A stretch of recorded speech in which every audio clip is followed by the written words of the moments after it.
September 17 तारिख में ओडिशा गस्त करुछंती प्रधानमंत्री नरेंद्र मोदी। एही दिन तांकर जन्मदिन। से ओडिशा लागू पड़िथुरा सुभद्रा योजनार प्रथम किस्ती 5,000 टका लेखा एही दिन से बंटन करिवे। सुभद्रा योजनार हिताधिकारी यह एक नूतन उद्यम।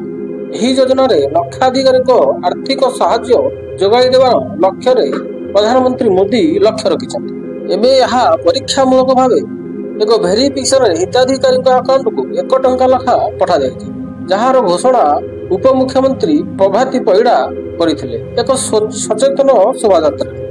यही सचेतन शोभायात्रा गिरिदुर्गा मंदिर आरंभ करी रमादेवी विश्वविद्यालय पर्यंत एक आंदोलन आयोजन कराइथिला, जहार मुख्य लक्ष्य होइतिला सुभद्रा योजना संबंध में जनसचेतन बढ़ाइबा पाई, महिला मानकु सचेतन करने सहित प्रलोभन न पड़िया यहाँ एक सचेतनार शोभायात्रा बोली कहिथिले उपमुख्यमंत्री प्रभाती परिड़ा। गाँ गहली रे कोटिएरु ऊर्ध्व महिला माने सुभद्रा योजना रे एही अवसर में उपमुख्यमंत्री प्रभाती परिड़ा कहिसेंति जे जनसाधारण को सुभद्रा योजनार उद्देश्य विषय में सचेतन कराइबा और समस्त हिताधिकारी पाखकु योजना पहुंचाइबा यार एक मुख्य लक्ष्य।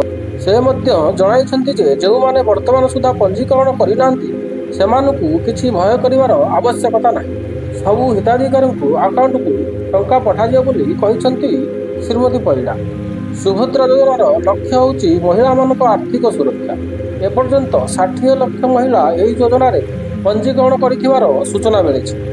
सुभद्रा योजना द्वारा आगामी दिन में अधिक नवीन पदक्षेप ग्रहण कराजिबो और समस्त महिला मानक पाई एक दृढ़ सहायता मंच सृष्टि कराजिबो बोली कहिसेंति उपमुख्यमंत्री प्रभाती परिड़ा। जदि आपण माने सुभद्रा योजनार कौनसी असुविधार पड़ुछंती तेबे निकटस्थ जनसेवा केन्द्र में पचारि पारंतु एवं विलंब हेला मध्य किछि असुविधा नहीं।